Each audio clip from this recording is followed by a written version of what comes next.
तो दोस्तों, भारत के पूर्व प्रधानमंत्री डॉक्टर मनमोहन सिंह हमारे बीच नहीं रहे। शायद आज की पीढ़ी जिसे नफ़रत की सीढ़ियों पर चलाया जा रहा है और सिर्फ मंदिर दिखाए जा रहे हैं, वो मनमोहन सिंह को नहीं जानते होंगे। लेकिन अगर आपको मनमोहन के बारे में जानना है, समझना है, तो फिर आपको हमारे जैसे पत्रकारों की बातों को सुनना चाहिए, क्योंकि हमने मनमोहन सिंह को करीब से देखा है। मैं अपने 20 साल के तजुर्बे से ये कह सकता हूँ कि देश को मनमोहन सिंह जैसा प्रधानमंत्री मिलना मुश्किल ही नहीं, नामुमकिन है। खैर, ये बातें मैं हवाओं में नहीं, बल्कि आज आपको फैक्ट के साथ ये बताना चाहता हूँ कि मनमोहन क्या था और उन्होंने हमारे देश के लिए क्या किया, और जब तक वो प्रधानमंत्री रहे तब तक देश में क्या चल रहा था। जानते हैं मनमोहन ने क्या किया? उन्होंने इस देश को एशियन बिजनेस फोरम पर दिया। वो दुनिया के सबसे qualified head of the government थे, और आज इसीलिए देश ये कह रहा है कि मनमोहन देश के महान बेटों में से एक थे, और शायद इसीलिए उन्होंने architect of India, modern India कहा जाता है।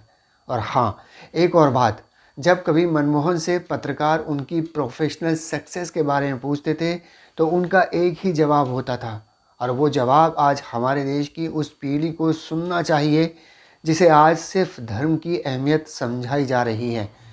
I am what I am because of my education.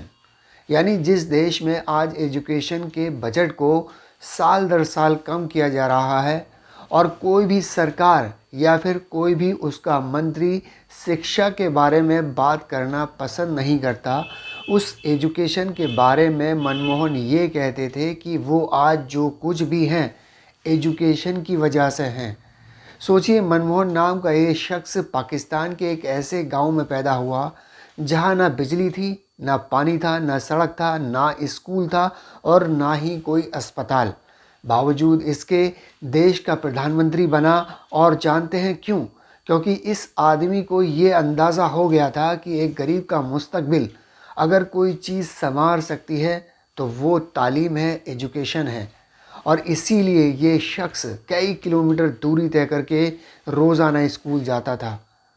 और एक बार मनमोहन से एक प्रेस कॉन्फ्रेंस में सवाल पूछा गया कि आपकी आंखें इतनी कमज़ोर क्यों हैं, तो उन्होंने ये बताया कि स्कूल और कॉलेज के दिनों में जब घर में लाइट नहीं होती थी तब वो कई कई घंटे लैंप की रोशनी में किताबों में पढ़ते थे।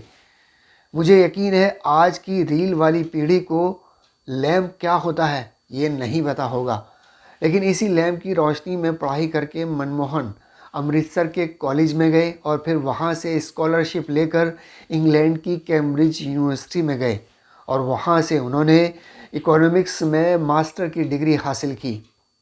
और इसके बाद मनमोहन को एक और स्कॉलरशिप मिली, और जानते हैं ये स्कॉलरशिप क्या थी?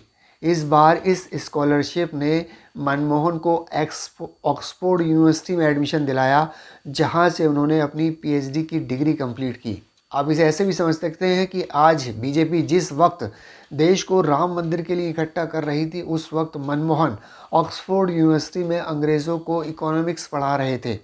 आज मैं आपको मनमोहन का एक और किस्सा बताना चाहता हूँ। जब ऑक्सफोर्ड यूनिवर्सिटी से लौटकर मनमोहन भारत लौटे तो उन्होंने अमृतसर के उसी कॉलेज में पढ़ाने का फ़ैसला किया जिस कॉलेज में वो खुद पास आउट हुए थे। उस वक्त उनके पड़ोसी जो कि खुद एक फेमस राइटर हैं, मुल्क राज आनंद, वो मनमोहन को लेकर उस वक्त के प्रधानमंत्री जवाहरलाल नेहरू के पास लेकर गए और ये कहा कि आप सरकार में शामिल हो जाइए। लेकिन जानते हैं मनमोहन ने मना कर दिया और ये कहा कि अभी वो अमृतसर में ही पढ़ाना चाहते हैं। लेकिन किस्मत उन्हें फिर से दिल्ली ले आई, और आज दिल्ली के जिस कॉलेज में एडमिशन पाना किसी का भी ख्वाब होता है, उसी दिल्ली स्कूल ऑफ इकोनॉमिक्स में मनमोहन ने बतौर लेक्चरर ज्वाइन किया। और इस बात पर एक वर्ल्ड फेमस इकोनॉमिस्ट जिनका नाम राहुल प्रेविश है, उनको बड़ी हैरानी हुई। और ये हैरानी इसलिए हुई क्योंकि इकोनॉमिक्स को ये समझ में नहीं आ रहा था कि जिस शख्स के पास में यूनाइटेड नेशंस में अच्छी खासी जॉब है, अच्छा खासा पैसा मिलता है, वो भारत जाकर क्यों पढ़ाना चाहता है। और इसीलिए इस इकोनॉमिक्स ने मनमोहन के बारे में कहा था, यू आर बीइंग फुलिश।